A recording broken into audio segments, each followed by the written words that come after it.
Hello बच्चों, welcome to biohack NEET প্রস্তুতির জন্য বাংলা ইউটিউব চ্যানেল। তো যতই দিন এগোচ্ছে নিট এক্সাম ক্যান্সেলেশন এবং নতুন করে নিট এক্সাম হওয়ার সম্ভাবনা কিন্তু বাড়ছে। আমি আমার আগের দুটো ভিডিওতে তোমাদের বলেছিলাম যে এই মুহূর্তে রিনিট হওয়া পসিবল নয়, কিন্তু যত সময় এগোচ্ছে একটার পর একটা নিত্য নতুন ইনফরমেশন আমাদের কাছে আসছে এবং তাতে করে কিন্তু রিনিট হওয়ার যে প্রবণতা সেটা কিন্তু আরও জোরালো হচ্ছে। গতকাল মানে 15ই মে পাটনা হাইকোর্টে কিন্তু অলরেডি নিট ক্যান্সেলেশন এবং এই টোটাল ব্যাপারটার সিবিআই ইনভেস্টিগেশনের জন্য একটা অ্যাপিল অলরেডি উঠেছে। সেক্ষেত্রে যেখানে দেখানো হয়েছে, আমি আমার আগের ভিডিওয়ে তোমাদের যেটা শেয়ার করেছিলাম যে পাটনা পুলিশের যে অরিজিনাল এফআইআর, সেই এফআইআরে কিন্তু স্পষ্টভাবে উল্লেখ রয়েছে যে নিট পরীক্ষার আগের দিন মানে 4 তারিখ রাত্রিবেলা নিটের পেপার সেটা লিক হয়েছে। সেই পেপার এবং অ্যান্সার সমেত প্রায় 30-35 জন স্টুডেন্ট তাদের কাছে পৌঁছে গেছে এবং সেই যে পেপারটা এবং পরের দিন মানে 5 তারিখে যে নিটের যে পেপার সেটা কিন্তু 200খানা কোশ্চেনই হুবাহু সেম। তার মানে একই কোশ্চেন একই পেপার, সেটা আমরা বুঝতে পারছি। তো সেই 30-35 জন যারা রয়েছে তারা কিন্তু আগের দিন রাতেই তারা কোশ্চেন পেপার এবং অ্যান্সার পেয়ে গেছিলো। তাহলে বুঝতেই পারছো তারা পরের দিন পরীক্ষাটা কি মাপের দিয়ে এসছে এবং তারা কিন্তু অযোগ্য হওয়া সত্ত্বেও ভারতবর্ষে বিভিন্ন ভালো ভালো মেডিকেল কলেজ এবং এইমসের মতো কলেজে পড়ার সুযোগ পাবে, এটা বলাই বাহুল্য। এছাড়াও শকিং যে নিউজটা এসেছে কালকে সেটা হচ্ছে দানাপুরের একজন স্টুডেন্টের কাছে মোবাইলের কোশ্চেন পেপার এবং অ্যান্সারের স্ক্যান কপি পাঠানো হয়েছে। এইবার বুঝে নাও যে যদি মোবাইলে চলে যায় কোনো কোশ্চেনের অ্যান্সার এবং কোশ্চেন পেপার, তাহলে সেটা কতজন পেতে পারে, কতগুলো স্টেটে ছড়িয়ে পড়তে পারে। তো এই যে ব্যাপারটা, এটা কিন্তু অবশ্যই সিবিআই ইনভেস্টিগেশন করা খুবই প্রয়োজন। কেননা এই যে পেপার লিক হয়েছে আগের দিন রাত্রে, তার সুবিধা কতজন পেল, কতজনের কাছে পেপার এবং অ্যান্সার পৌঁছলো, সেই সংখ্যাটা তো জানা খুবই দরকার। এনটিএ কিন্তু এই ব্যাপারে পুরোপুরি চুপ।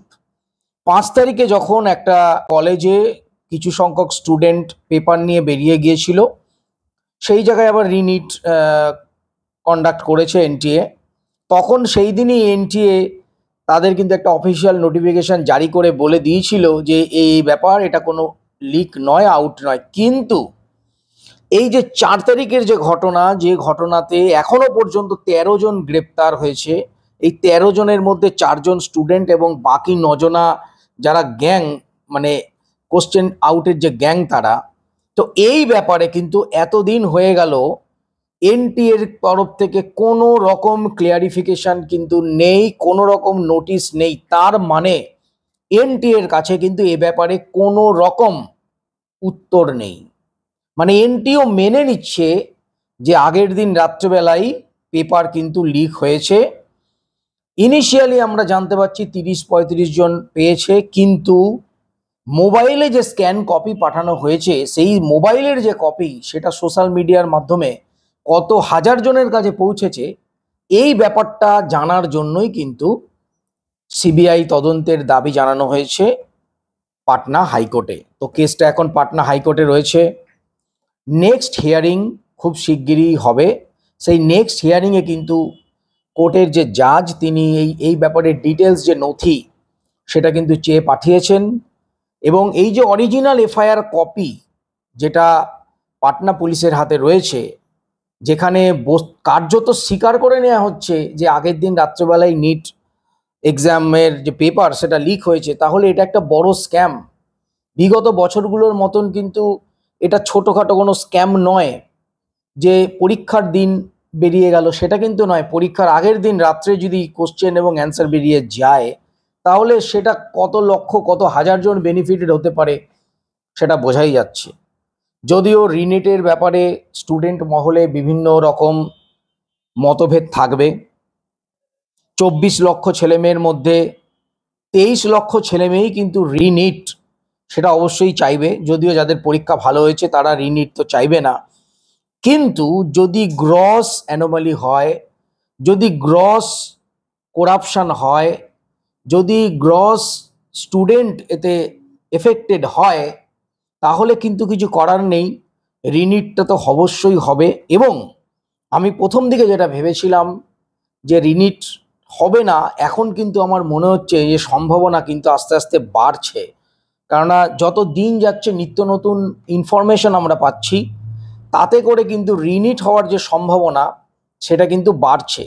এইবার সিবিআই ইনভেস্টিগেশন যদি হয়, আশা করি হবে, তাহলে কিন্তু পারফেক্ট যে কতজন কোশ্চেন পেয়েছে, কতজন এতে সুবিধা পাচ্ছে বা পেয়েছে, সেই ব্যাপারটা ক্লিয়ার হবে এবং তার উপরেই কিন্তু নির্ভর করবে রিনিট। তবে পার্সোনালি আমার যদি অভিমত জানতে চাও, আমি কিন্তু অবশ্যই চাইবো রিনিট অবশ্যই কন্ডাক্ট করা এনটিএর উচিত। কেননা যারা পরীক্ষা ভালো হয়েছে, যারা ভালো স্টুডেন্ট, যারা সিরিয়াস স্টুডেন্ট, তারা যদি রিনিট হয় তারা ভালো মার্কসই করবে, তারা ভালো জায়গাতেই পৌঁছবে। কিন্তু যারা যে সমস্ত স্টুডেন্ট বর্ডার লাইনে আছো, তাদের কিন্তু সবথেকে বড় ক্ষতি। যারা বর্ডার লাইনে আছো তাদের কিন্তু সবথেকে বড় ক্ষতি। কত সংখ্যক স্টুডেন্ট উপকৃত হচ্ছে, তারা কোশ্চেন পেয়ে গেছে, এর উপরে কিন্তু নির্ভর করবে কাট অফ। এবং প্রচুর সংখ্যক স্টুডেন্ট যারা বর্ডার লাইনে রয়েছে 2 নম্বর 4 নম্বরের জন্য, যারা ধরো গভর্নমেন্ট মেডিকেল কলেজ পাবে কি পাবে না ভাবছে, তাদের সবথেকে বড় ক্ষতি, এবং সেই সংখ্যাটা কিন্তু প্রচুর। সুতরাং এখন যে পরিস্থিতি, যে খবর আসছে, তাতে করে কিন্তু রিনিট হওয়াটার সম্ভাবনা একদম উড়িয়ে দেওয়া যাচ্ছে না। 20% চান্স থাকলেও রিনিট হওয়ার সম্ভাবনা আছে। যারা তোমরা এতদিন ধরে পড়াশোনা করেছো, আমি তাদেরকে বলবো তোমরা আবার বই খাতাগুলো খুলে পড়াশোনা স্টার্ট করে দাও। কেননা দীর্ঘদিন যদি ডিলে হয় তোমরা সব ভুলে যাবে। পড়াশোনা করলে কোনো ক্ষতি কিছু নেই। যদি রিনিট হয় তাহলে তো ভালো, যদি রিনিট না হয় তাহলে তোমাদের পড়াশোনাটা বা তোমাদের যে প্রিপারেশনটা কিছুটা অবশ্যই এগিয়ে থাকবে, তাতে আখেরে তোমাদেরই লাভ হবে। সুতরাং রিনিট হওয়ার সম্ভাবনা ক্রমশই জোরালো হচ্ছে।